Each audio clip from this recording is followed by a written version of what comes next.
जय हिंद मेरे प्यारे दोस्तों। हमारे YouTube channel Jairam online study में आपका स्वागत है। चलिए दोस्तों, आज का क्वेश्चन हम लोग माध्यिका पढ़ने जा रहे हैं। माध्यिका का पहला क्वेश्चन आपके स्क्रीन पर है। जो क्वेश्चन है 6 है, 7 है, 3 है, 5 है, 7 है, 9 है, 2 का माध्यिका होगा।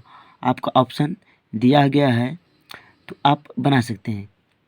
चलिए, माध्यिका बनाने के लिए सबसे पहले हम दी गई संख्या को बढ़ते क्रम में सजाते हैं। चलिए, सजाना हम लोग प्रारंभ करते हैं। बढ़ते क्रम तो आप लोग जानते ही होंगे, छोटी संख्या से बड़ी संख्या की ओर हम लोग जाते हैं। सबसे छोटी संख्या इसमें कौन सी दी हुई है? तो आपका 2 है, फिर आपका 3 है, और फिर आपका 5 है, फिर आपका 6 है, फिर आपका 7 है, तो 7 लिख देंगे। फिर आपका है 9 है। संख्या देख लीजिए कितने हैं, 2, 2, 4, 2, 6 है। चलिए दोस्तों, हमारा संख्या बढ़ते क्रम में सज गया। अब इसको हम क्या करेंगे? माध्यिका। माध्यिका मतलब जो संख्या सबसे बीच में हो। देखिए, तो 3 संख्या इधर से, 3 संख्या इधर से है। 3 संख्या इधर से हम जब ले लेंगे और 3 संख्या इधर से ले लेंगे, जो बीच का संख्या हो गया हमारा 6, यानी वही तो हमारा आंसर हो गया। तो माध्यिका बराबर आपका 6 आंसर, ऑप्शन आपका सी। चलिए दोस्तों, अगला क्वेश्चन हम लोग चलते हैं। चलिए, हमारा दूसरा क्वेश्चन है। 9 है, 10 है, 8 है, 12 है, 6 है, 9 है, 15 है और 18 है का माध्यिका है। तो माध्यिका निकालने के आपका वही फार्मूला है। सबसे पहले आपको बढ़ते क्रम में सजाना है। तो चलिए हम लोग सजाना प्रारंभ करते हैं। तो सबसे पहले इसमें सबसे छोटी संख्या कौन सी है? छोटी संख्या का आपको सबसे पहले देखना होगा। तो सबसे पहले देखिए, छोटी संख्या आपका 6 है, तो 6 को हम लोग लिख लेते हैं। 6 हो गया। फिर आपका कितना है? तो 8 है, तो 8 लिख देते हैं। फिर आपका कितना है? 9 है, तो 9 है, तो 9 को लिख लेते हैं। फिर आपका कितना है? 9 है, तो 9 लिख देंगे। फिर आपका कितना है? फिर आपका 10 है, तो 10 को लिख लेंगे। फिर आपका कितना है? 12 है, तो 12 को लिख देंगे। फिर कितना है? 15 है, तो 15 को लिख देंगे। फिर कितना है? 18 है, तो 18 को लिख देंगे। चलिए दोस्तों, हमारा क्वेश्चन बढ़ते क्रम में सज गया। अब हम क्या करेंगे? जो संख्या सबसे बीच में दी हुई है उसी संख्या को हम लोग माध्यिका बोलते हैं। देखिए, तो 3 इसमें तो है, 3 इधर है और आपका 3 इधर भी है। अब बच गया आपका 2 को बीच में संख्या है, 9 और 10 है। तो ये दोनों में होगा कौन आंसर? तो जब 2 को संख्या दी हुई है तो दोनों को जोड़कर 2 से हम लोग भाग कर देंगे, वो सबसे बीच में हो जाएगी। तो 10 9 हो गया आपका 19 को 2 से जब डिवाइड करेंगे तो आपका 2 9 18, यानी कि 9.5, यानी कि 9.5 आपका राइट आंसर होगा। ऑप्शन आपका डी है। चलिए दोस्तों, अब हम लोग अगला क्वेश्चन बहुलक की ओर चलते हैं। चलिए दोस्तों, बहुलक का हमारा पहला क्वेश्चन है। 9 है, 10 है, 11 है, 9 है, फिर 10 है, फिर डबल 11 है, फिर 5 है, 6 है, 7 है, 11 है और 9 का बहुलक होगा। बहुलक दोस्तों सबसे सरल है। बहुलक जो संख्या सबसे ज़्यादा बार रिपीट हुई हो, जो संख्या सबसे ज़्यादा बार रिपीट हुई हो वही संख्या आपका बहुलक कहलाता है। ये तो आप बिना कलम के ही बना सकते हैं। तो देखिए, सबसे ज़्यादा बार कौन रिपीट हुआ है? तो देखिए, 10 तो आपका एक ही बार है, 9 1 2 3 बार 9 है आपका।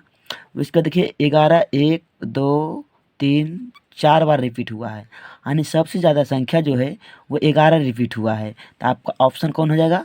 ऑप्शन आपका सी हो जाएगा। चलिए दोस्तों, अगला क्वेश्चन हम चलिए दोस्तों, बहुलक का दूसरा क्वेश्चन आपका है। 1 है, 3 है, 0 है, 3 है, 1 है, 3 का बहुलक होगा। तो फिर आपका वही मतलब कि रिपीट हुआ है, यानी सबसे ज़्यादा जो रिपीट हुआ है वह संख्या 3 है। आपका ऑप्शन डी हो जाएगा। चलिए दोस्तों, परिसर का हमारा पहला क्वेश्चन है। 6 है, 9 है, 15 है, 21 है, 4, 24 तथा 32 का परिसर होगा। परिसर के लिए सबसे पहले इसमें एक फार्मूला है, परिसर बराबर होता है उच्च सीमा माइनस निम्न सीमा। यानी उच्च सीमा जो सबसे बड़ा हो उसको हम पहले लिख लेते हैं। तो इसमें सबसे बड़ा जो उच्च है वो 32 है, माइनस निम्न सीमा जो है हमारा कितना है, तो 4 है। तो 4 को हम लोग घटा देते हैं। अब 32 में से जब 4 घटेगा कितना बचेगा, 28। आपका आंसर सी हो गया। चलिए दोस्तों, अब हम लोग वर्ग चिन्ह की ओर चलते हैं। चलिए, वर्ग चिन्ह का पहला क्वेश्चन हमारा है, वर्ग अंतराल 130 और अंतराल है 150 का वर्ग चिन्ह होगा। ये देखिए 130 माइनस 150 नहीं है, ये अंतराल है 130 और 150 का अंतराल। तो अंतराल है तो वर्ग चिन्ह निकालने के लिए इसमें दोनों को हम लोग जोड़ देते हैं और 2 से भाग देते हैं। तो वर्ग चिन्ह बराबर दोनों को क्या करेंगे, ऐड कर देंगे, दोनों को जोड़ देंगे, उसके बाद 2 से डिवाइड कर देंगे तो हमारा वर्ग चिन्ह निकल जाता है। दोनों को जोड़ेंगे तो आपका 280 आ जाएगा और 2 से जब डिवाइड करेंगे तो 140 मरते पूरा कटेगा। तो आपका वर्ग चिन्ह जो हो गया 140 हो गया। ऑप्शन आपका बी। चलिए एक क्वेश्चन और हम लोग देख लेते हैं। चलिए वर्ग चिन्ह का दूसरा क्वेश्चन हमारा है, वर्ग अंतराल ए अंतराल बी का वर्ग चिन्ह होगा। तो वही हमको दोनों को क्या करेंगे, जोड़ के और 200 डिवाइड कर देंगे। तो ये तो संख्या दी हुई नहीं है, तो ये तो ऐसे ही हो जाएगा a + b/2। आपका ऑप्शन ए हो जाएगा। चलिए दोस्तों, हम लोग अब एक और क्वेश्चन आता है उस पर हम लोग डिस्कस करते हैं। एक क्वेश्चन आ जाता है कभी कभी कि मिलान चिन्ह, तो 10 का मिलान चिन्ह क्या होगा। तो मिलान चिन्ह को लिखने के लिए सबसे पहले हमारे पास तरीका है कि जो 1 2 3 4 है तो 4 ही तक आप लिख सकते हैं। 4 के बाद आप 5 नहीं लिख सकते। 5 को आप लिखेंगे कैसे, इसको काट कर आप 1 लिख सकते हैं। ये जो काटा हुआ संख्या है, काटा हुआ जो चिन्ह है वो 1 है। तो 4 1 5 आपका मिलान चिन्ह हुआ। यानी 5 का मिलान चिन्ह पूछता तो यही आपका हो जाता। लेकिन पूछ रहा हमको 10 का मिलान चिन्ह, तो 5 तो यह है और 5 एक और ले लेते हैं तो 10 हो जाएगा। देखिए कौन सा संख्या ऑप्शन में है, ऑप्शन में हमारे पास बी में है, तो यही हमारा ऑप्शन हो गया। मिलान चिन्ह 15 का पूछता तो ये आपका 3 हो जाता। 16 पूछता तो मतलब कि हर एक संख्या को 4 ही तक लिखेंगे, उसके बाद 1